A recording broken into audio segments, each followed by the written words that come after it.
Les patients sont libres de choisir leur médecin même s'il y a des exceptions.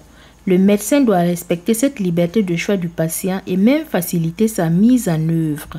La liberté de choix du médecin par le patient, nous abordons la question cette semaine dans la rubrique Chez nous médecins avec professeur Norbert Ramdé, médecin légiste et président du Conseil national de l'Ordre des médecins du Burkina Faso.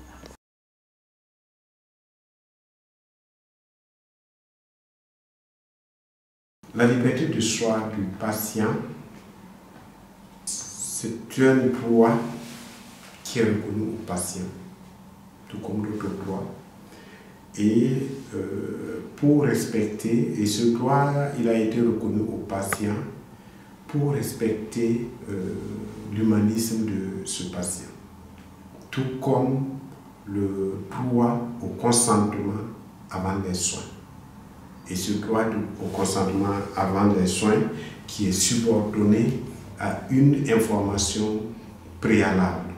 Et le code de déontologie d'ailleurs dit que cette information préalable doit être une information claire, loyale et adaptée au patient. Donc, ce sont des droits qui sont reconnus aux patients parce que la médecine a évolué.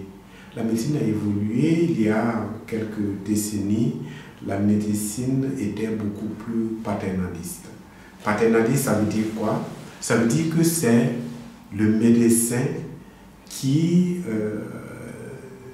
savait ce qui était bien pour le patient et qui adoptait les bonnes conditions, et les bonnes attitudes, les bonnes pratiques pour le patient. Et le patient n'avait même pas le droit de dire s'il est d'accord ou s'il n'est pas d'accord. Ça, c'est le paternalisme qui est aujourd'hui révolu avec les différents textes de loi et avec les différentes associations. On a reconnu ce droit au patient de pouvoir choisir librement son médecin pour se soigner. Et ce choix, dans la pratique, se heurte à des difficultés. Des difficultés de deux ordres.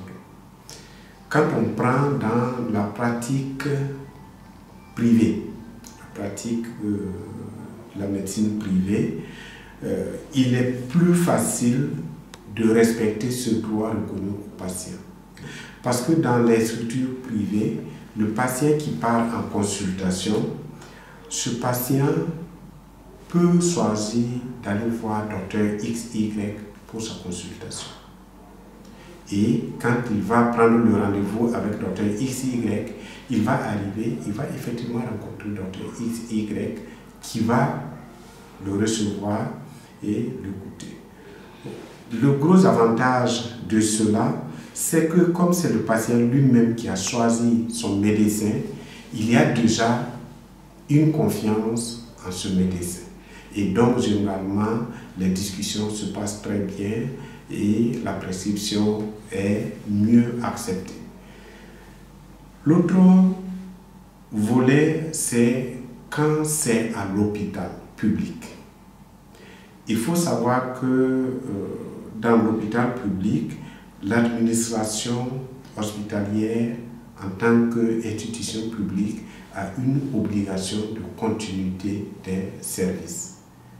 Et l'administration doit s'organiser pour qu'en continu, tous les patients qui viennent puissent avoir le service dont ils ont besoin dans les hôpitaux.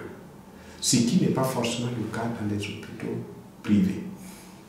Donc, à l'hôpital public, vu cette nécessité et cette obligation qui fait partie du service public, alors l'administration va s'organiser pour faire, puisque un médecin ne peut pas travailler 24 heures sur 24. Donc, il y aura des roulements, il y aura des médecins qui seront présents et d'autres qui sont allés pour se reposer. Et donc, comme il y a un système de roulement, le patient en arrivant, il ne peut pas exiger de voir tel ou tel médecin. Sauf si son problème n'est pas urgent et il vient à l'hôpital, il demande à voir un médecin particulier, ça peut toujours s'arranger. Mais le patient qui se lève en un temps T et qui vient à l'hôpital, il peut pas avoir la certitude de voir le médecin que lui il veut voir. Et comme c'est souvent les médecins dans les hôpitaux travaillent dans le cadre d'un service, c'est dans le service qu'on va le recevoir, peut-être un autre médecin qui va le recevoir, et ça ne sera pas le médecin que lui il veut voir. On pourrait voir par là une violation de cette règle qui est reconnue au patient pour son libre choix de son médecin. Mais c'est parce que ce libre choix se heurte à des difficultés qui sont liées à l'organisation même du service.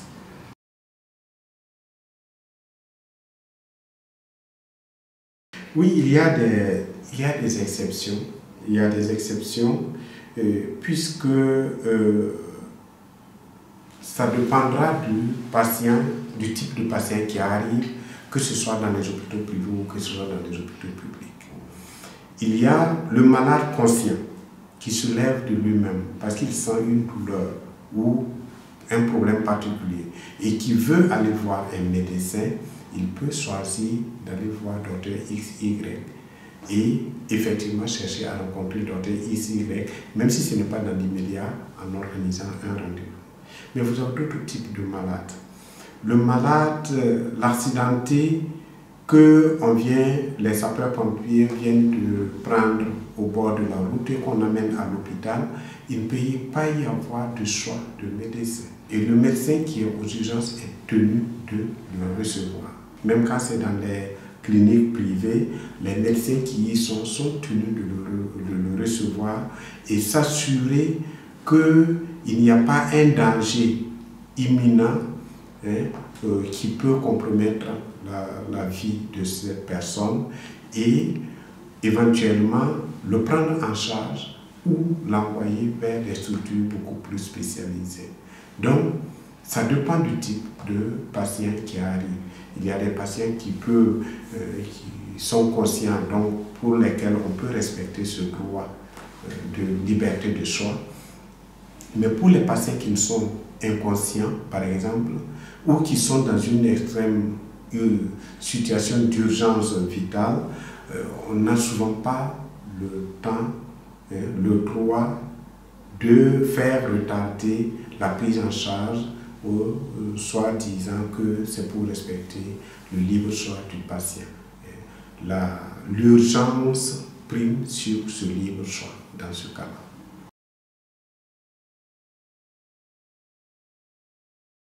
Le médecin aussi peut refuser de recevoir un patient pour des soins.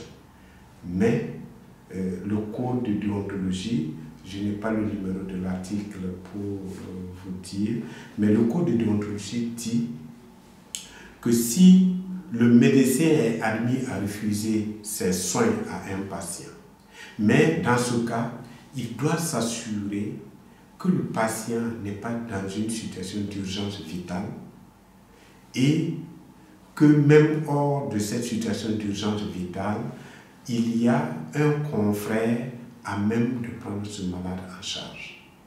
Voici les deux conditions où le médecin peut refuser de donner des soins à un patient. En dehors de ces deux situations, le médecin ne peut pas refuser de donner des soins. Donc, s'il n'y a pas quelqu'un qui va pouvoir prendre le malade en charge, le médecin est tenu de le prendre en charge. S'il y a une urgence vitale, le médecin est tenu de prendre le malade en charge.